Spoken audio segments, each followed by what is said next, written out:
Good morning, 6th standard. Hope you all are safe and enjoying the winter season. So we were doing chapter number 5 of history. Civics chapters we have done it, and many of you have sent the photos of the chapters also. So we have studied I think almost 5-6 topics of this chapter, the early states. The name of the chapter is Early State, chapter number 6.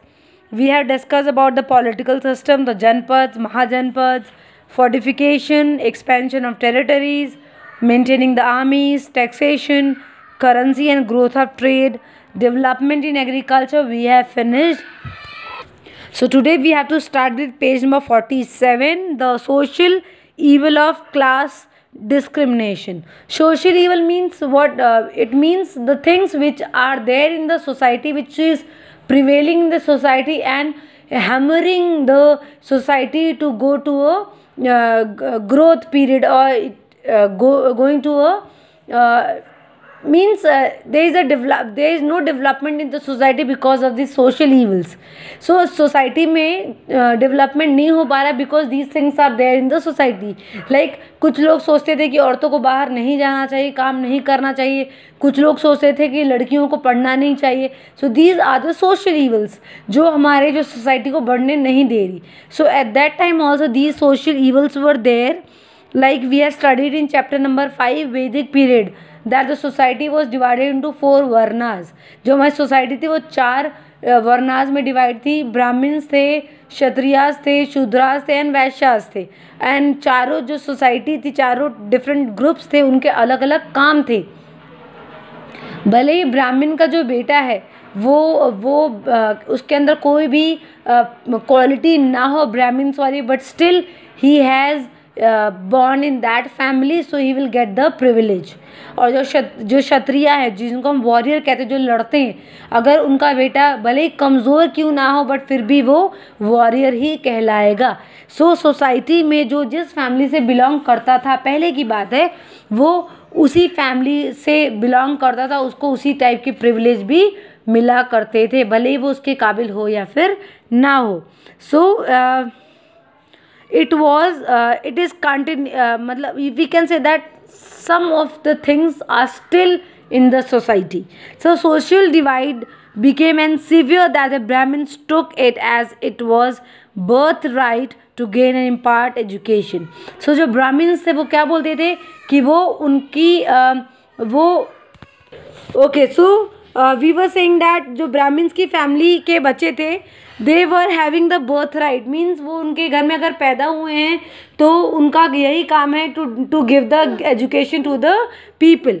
So this was considered कि okay, they were the superior and they were having this birthright. And second, they discriminated against others, especially the Shudras, and prevented them from gaining education and competing with other classes.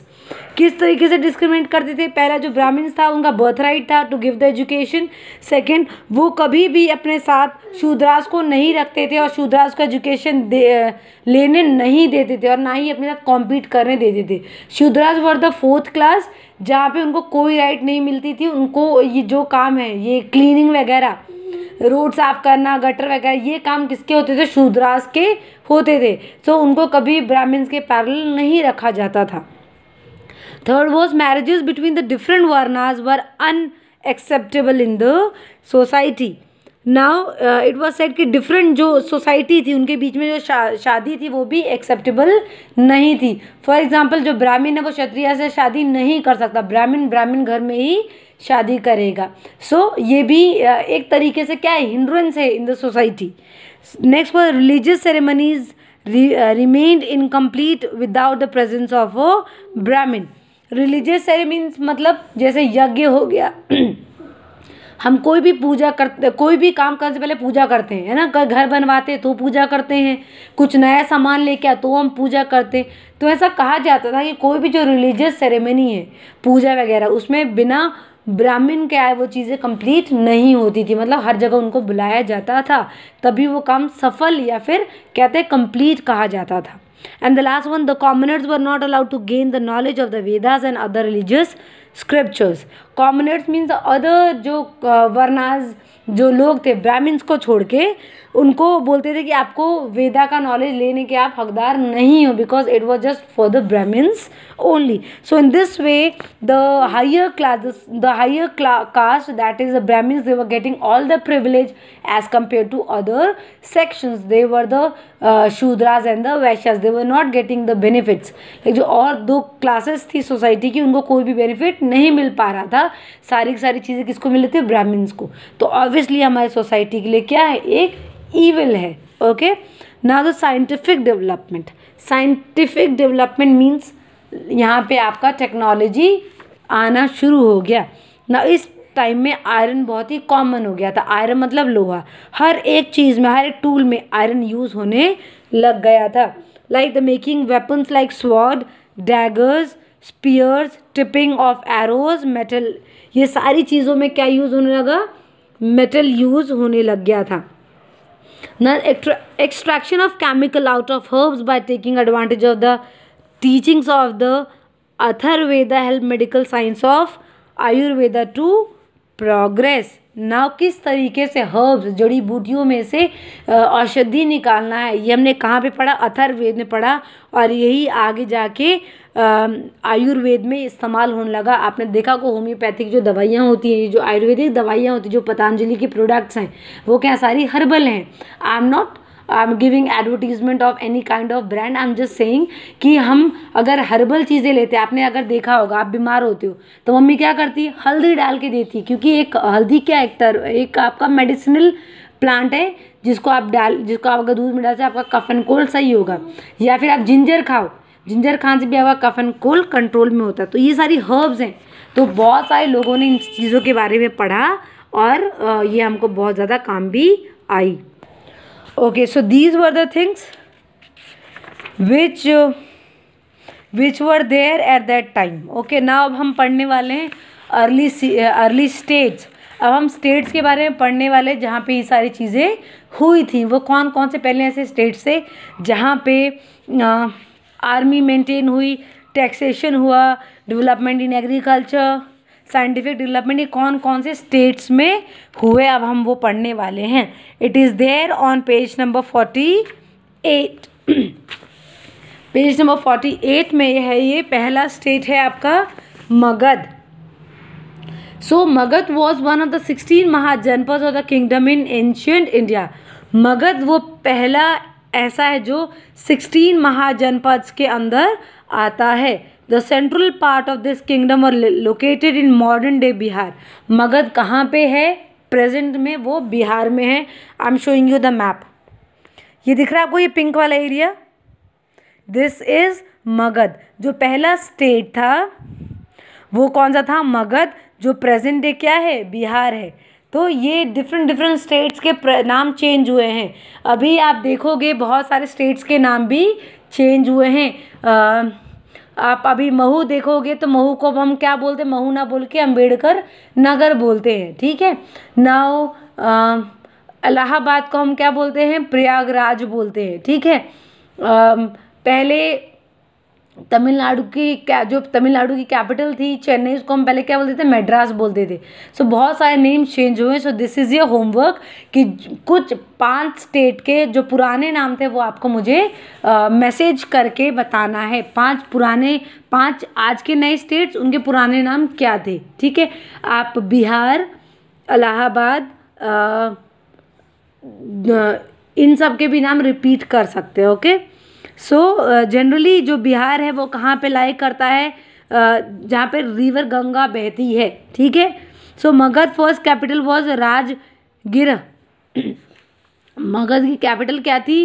Rajagiri भी बोलते हैं या राजगिरह भी बोल सकते हैं. It was later shifted to Pataliputra, now Patna. ठीक है. मगध, अगेन रिपीटिंग, मगध की कैपिटल क्या थी? राजगृह. फिर वो कहाँ पे शिफ्ट हो गया? पाटलिपुत्र, जो कि है पटना, बिहार की कैपिटल. ठीक है. So the Magadh empire gained much power and importance during the rule of king Bimbisara and his son successor Ajatashatru. Please underline this line. This is very important line. Okay, now Magadh का जो राजा था वो कौन था? बिंबिसार. ओके, और उसका बेटा कौन था? अजातशत्रु. याद रखना, मगध का जो राजा था वो था बिंबिसार और उसका बेटा कौन था? Ajatashatru. So the king held the famous Ashwamedh Yagya and captured many parts of neighboring महाजनपद. So जो पहला अश्वमेध यज्ञ था वो किसने करवाया था? अगर हम राजा महाराजा की बात करें, it was not the Ramayan. अब हम रामायण से हटकर अगर हम किंग क्वीन की बात करें तो पहला जो राजा था बिंबिसार, उसने क्या करवाया था? अश्वमेध यज्ञ करवाया था, है ना. और कहाँ पे करवाया था? नेबरिंग महाजनपद में जो विलेजेस है वहाँ पे करवाया था ताकि वो उनके एरिया को कैप्चर कर सके. So the empire extended long the river Ganga and the kingdoms of Koshala and Kashi were annexed. ना रिवर गंगा मैं आपको बताती हूँ कहाँ पे. ठीक है, ये आपको दिख रही है दिस लाइन, ये वाली line, this is river Ganga. I will be showing you with a pencil, है ना. वेट. ओके, सो ये गंगा रिवर है. ओके, दिस इज गंगा, ये गंगा रिवर है. ठीक है, और इसकी बहुत सारी ये क्या है? ट्रिब्यूटरीज. अलग अलग रिवर जो गंगा से जाके मिलती जा रही हैं, ये ट्रिब्यूटरीज है ना. इसमें आपकी यमुना भी आ जाएगी जो गंगा से ही मिलती है. सो गंगा कौन सी है? ये वाली बड़ी सी, दिस इज गंगा. सो कहते हैं जो मगध के राजा थे बिंबिसार, उन्होंने रिवर जो गंगा के आसपास अपने किंगडम्स को स्प्रेड कर लिया. So the Magadh empire fought through some battles with most of the neighbors. It had advanced forms of weaponry because of which its opponents did not stand a chance against it. कहते हैं जो राजा था इसने river Ganga के आसपास जितने भी kingdoms थे उनको कैप्चर कर लिया because he was having a weaponry. उनके पास बहुत अच्छे अच्छे वेपन्स थे because of that. So Ajatashatru even built a huge fort at his capital Pataliputra. So Ajatashatru ने क्या किया? एक फोर्ट डेवलप कर लिया. कहाँ पे? अपनी कैपिटल पे. मैंने आपको बोला था कि फोर्ट क्यों बनाए जाते हैं, क्योंकि कैपिटल बहुत ही इंपॉर्टेंट होती है. वहाँ पे लोगों वहाँ पे हर एक चीज़ें बनाई जाती हैं, वेपन्स बनाए जाते हैं, आर्मी तैयार की जाती है. वहाँ पे बहुत इंपॉर्टेंट काम होते हैं कैपिटल्स में. दैट इज़ वाई वहाँ पे फोर्ट बनाया जाता है ताकि उसको हम सुरक्षित कर सकें. ठीक है, सो इम्पॉर्टेंट पॉइंट्स हैं. Magadh became the most powerful mahajanapada and its land were very fertile and lead to prosperity. जो मगध था वो बहुत ही पावरफुल महाजनपद था, बहुत ही पावरफुल था और उसकी जो लैंड थी बहुत ही फर्टाइल थी ना. लैंड फर्टाइल क्यों हुई? क्योंकि जो मगध था वो कहाँ पे सिचुएट करता था? गंगा रिवर के पास, है ना. सो आपको पता होगा जब रिवर अपने साथ बहती है तो वो अपने साथ बहुत सारे मिट्टी भी अपने साथ बहा के ले जाती है, तो इसीलिए वहाँ पे आपको फर्टाइल सॉइल मिलेगा. So that is why they have a fertile soil where they can grow lot of things. Second point is कि जो मगध थी वो पावरफुल क्यों थी? Second, there were large deposits of iron ore which was use for making weapons, tools etcetera. ना मगध जो कहाँ पे सिचुएटेड है? ऐसे जहाँ पे बहुत सारे रिवर्स आती हैं तो बोलते हैं वहाँ पे बहुत सारा आयरन ओर भी हमको मिला. ये सारे जो मिनरल्स हैं वहाँ कहाँ से मिलते हैं? हमको ज़मीन के अंदर से मिलते हैं. सो उनके पास बहुत सारा आयरन ओर भी था जिससे उन्होंने क्या बनाए? बहुत ही वेपन्स बनाए, टूल्स बनाए. और वेपन्स किसके काम आता है? लड़ने के काम आता है. सो इसलिए मगध पावरफुल था क्योंकि उसके पास बहुत अच्छे अच्छे वेपन्स थे. Third, the many rivers flowing in this region provided water for irrigation, means of transportation and also help to define the territory from invaders. तीसरा रीजन मगध क्यों पावरफुल था? क्योंकि यहाँ पे बहुत सारी रिवर्स बहती थी. सो रिवर से क्या होता था? उनको इरिगेशन के लिए पानी मिलता था, ट्रांसपोर्टेशन में भी हेल्प मिलती थी. जैसे होता है हम रिवर से कुछ चीज़ें ट्रांसपोर्ट करते हैं, सामान एक जगह से दूसरी जगह करते हैं. ठीक है, और उनको एक और टेरिटरी फैलाने में भी बहुत ज़्यादा हेल्पफुल हुई. और चौथा था the forest in this region provided timber which are use to make chariots and provided animals like elephants. Now अगर पानी है तो वहाँ पे जंगल भी होगा, जंगल है तो वहाँ पे वुड्स भी होंगे. तो नाउ ऐसी एरियाज में उनको क्या मिल गए? टिम्बर, मतलब ऐसी लकड़ियाँ जिनसे कि हम वो सामान बना सके. क्या बना सके? चेरॉइड्स मतलब होता है जिसको हम कह सकते हैं वो घोड़ा खींचता है ना, सारथी नहीं, क्या कहते हैं, जिसको घोड़ा खींचता है और वो पीछे से होते हैं, उससे हम कहते हैं चेरॉइड। ओके, नाउ एलिफेंट्स जो बड़े बड़े, जिससे कि वो क्या कर सके, उनको वॉर में इस्तेमाल कर सके। सो मगध क्यों पावरफुल था? Again I just want to repeat the point. It was powerful because, again why it is powerful? Because it has fertile land, because यहाँ पे क्या थी, बहुत सारी रिवर्स थी। सो यहाँ पे लैंड क्या मिली हमको? फर्टाइल मिली। सेकेंड पॉइंट क्या है? They have a iron ore deposit, जिससे कि वो क्या बना सके? वेपन, है ना। सो आयरन ओर अगेन हमें कहाँ से मिलता है? लैंड के अंदर से, ठीक है। Third was there are many rivers flowing providing irrigation means of transportation, ठीक है। ये बहुत सारी रिवर्स हैं, इससे इनको क्या मिला? इरिगेशन, मतलब सिंचाई करने के लिए पानी मिल गया, ट्रांसपोर्ट करने के लिए बहुत सारा जरिया मिल गया। और फोर्थ क्या है? फॉरेस्ट की वजह से उनको क्या मिल गया? टिम्बर मिला, टिम्बर मिला, जिससे कि उन्होंने क्या बना? चेरॉइड्स बनाए, और एनिमल जैसे हाथी जो वॉर में इफेक्टिव हो, ठीक है। सो आप देख सकते हैं ये क्या पूरा रिवर वाला एरिया है, तो यहाँ पे फॉरेस्ट होंगे, फॉरेस्ट से हमें क्या मिलती है? लकड़ियाँ, लकड़ियों से वॉर में बहुत सारी चीज़ें बन सकती हैं। So with an unmatched military force Magadh empire naturally had an advantage over the other kingdoms in conquering neighbourhood kingdom and spreading its territory. So इतने सारे बेनिफिट होने के बावजूद ही मगध पावरफुल था, और वो अपने नेबरिंग किंगडम पे अपनी क्या कह सकते हैं? कॉन्कर उनको कर सका।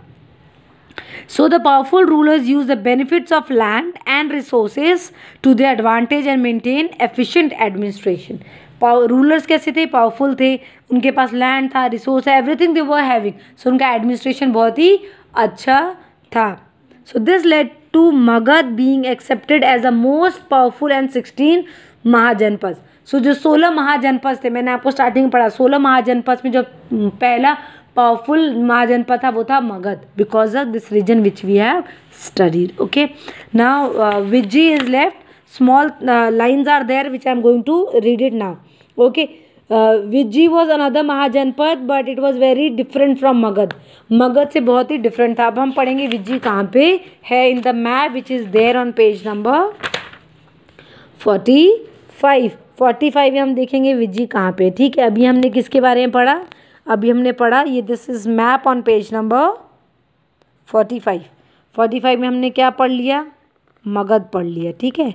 महाजनपद, पहला महाजनपद जो बहुत ही पावरफुल था, है ना। ये इसकी कैपिटल जो हम शिफ्ट हुई बाद में, दैट वाज पाटलिपुत्र। अब हम पढ़ने वाले हैं विजी के बारे में, ठीक है। ओके, सो विजी जो है वो भी बिहार में ही थी, एंड इसकी कैपिटल क्या है? वैशाली, ठीक है। विजी कैपिटल क्या है? वैशाली, वो भी बिहार में ही थी, ठीक है। सो हम पढ़ रहे थे विजी के बारे में। सो ये एक दूसरा महाजनपद है, ये मगध से थोड़ी सी डिफरेंट है।